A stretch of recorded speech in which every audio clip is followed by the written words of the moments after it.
Every every team we've been on that's made a deep run in the playoffs, they obviously have different personalities.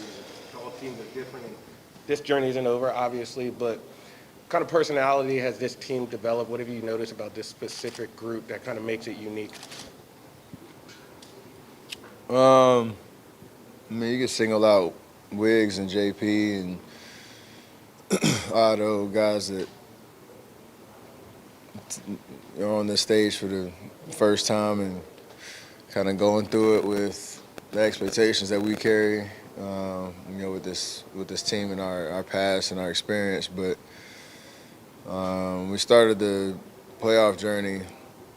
We knew like we had a lot to figure out in terms of even just rotations and uh, late game chemistry, stuff that we had shown good signs of during the season, but with injuries and the revolving door of lineups and who was available, you really didn't know what it was going to look like. And we talked about just trying to peak at the right time, continue to get better. Everybody says that when you're going into a playoff run, but we really had to prove that.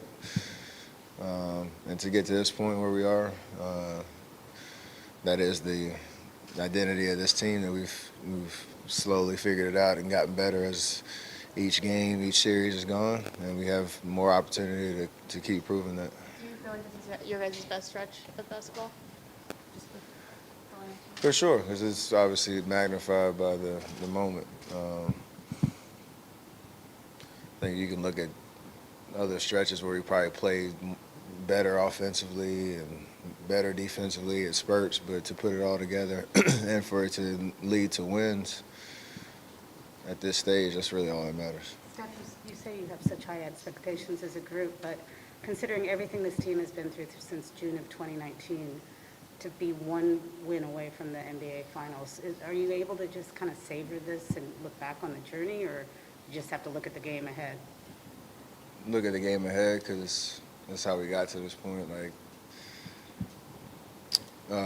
human nature is tough to deal with when you're balancing the emotions of everything that's at your disposal in terms of, we have 5 straight finals and injuries, and we're trying to get back to that stage, and the roller coaster ride of this year, the fact that you are so close to getting back to the opportunity to compete for a championship, like you allow your mind to kind of wander a little bit, but I think we leverage our experience enough to know that you can't do that. And for us, we always just say stay locked in on what's happening right now. I even told myself that during the game under my breath, just stay in the moment because one, it's fun to compete, and you have to remember how much fun this stage is, these battles, this atmosphere, but we haven't done anything yet.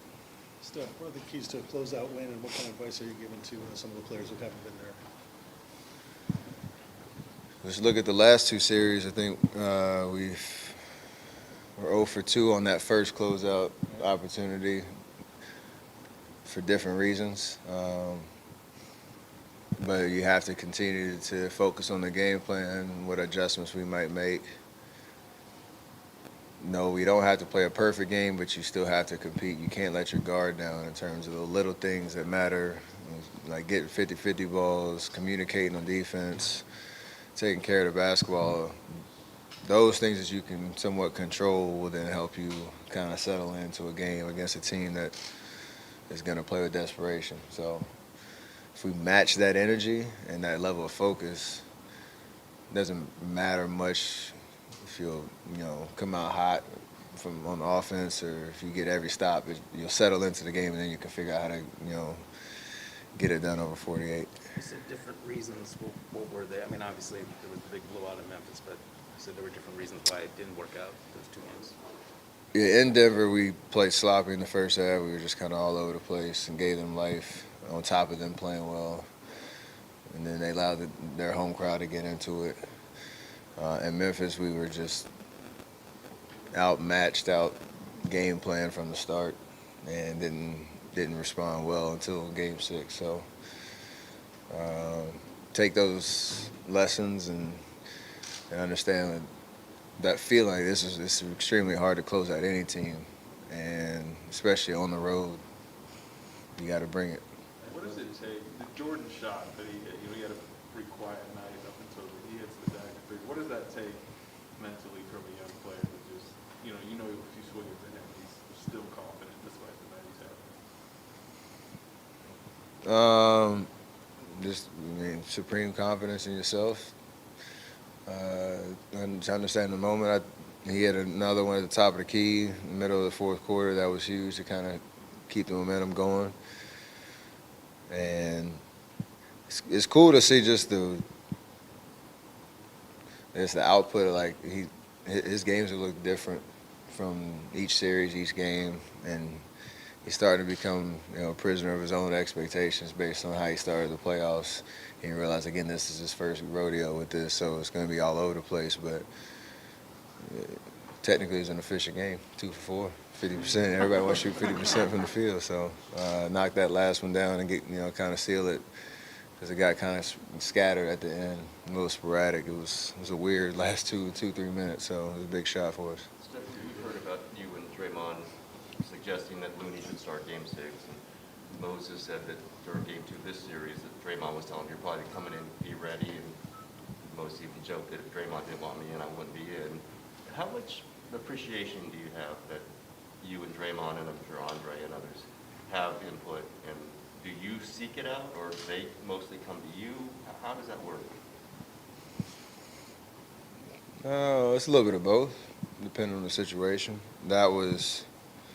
The Loon call was a little bit more aggressive, just in terms of what we feel on the court and the adjustments that Memphis had made in that series.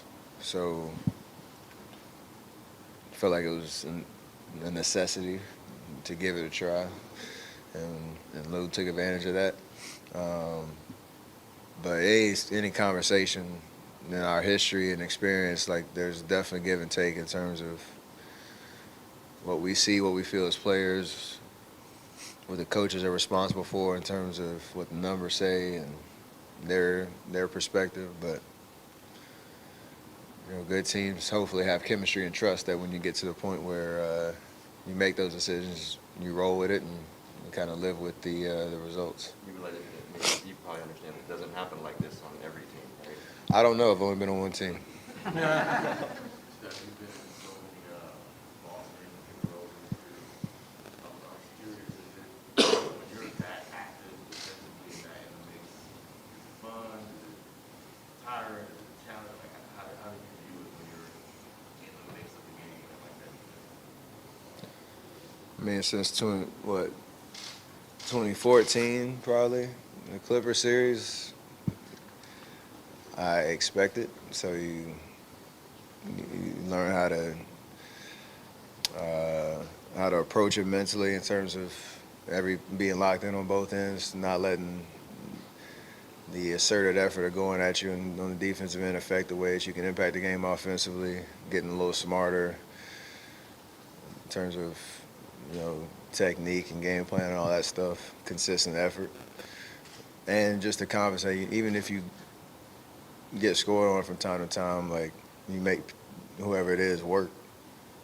That's the goal. So try to pass it on to JP too, knowing you look around the court, you got Loon, Draymond, Wiggs, Clay, big bodies, great defenders. They got to go at somebody. And if we hold our own and take the challenge on, whatever it requires, then usually good things happen. How they attack pick and roll, what they would do, is that unique to what you've seen clear just because of personnel? It's similar to Houston. Well, I mean, obviously different. They're different. James and Luka, different players, and they had different teams overall. But even Cleveland series, where you're just in a lot of pick and rolls, and you got to be one step ahead in terms of your effort. Because if you're late, then the size advantage definitely gets you at a disadvantage. If you're early and you're aggressive, usually you can work that to your advantage, and then you have 4 guys behind you to help. So I don't know what the numbers look like in terms of its effectiveness, but I don't mind being asked to do that. What do you on think? defensive end. What do you think makes Moses ready for this moment?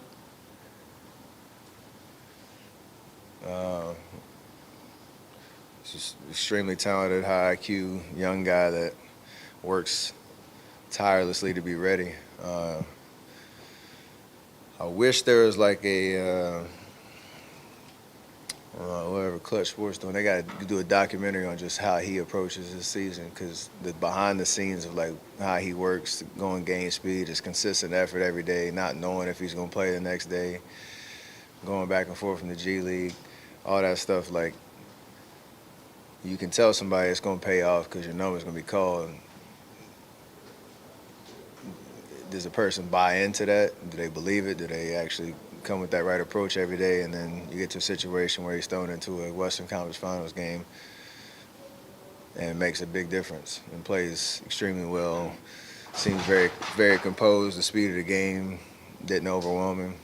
All that stuff matters. And it didn't just happen last week or yesterday. It was from day one when he showed up this summer. So it's pretty special to see it all kind of pay off for a young guy that works his butt off.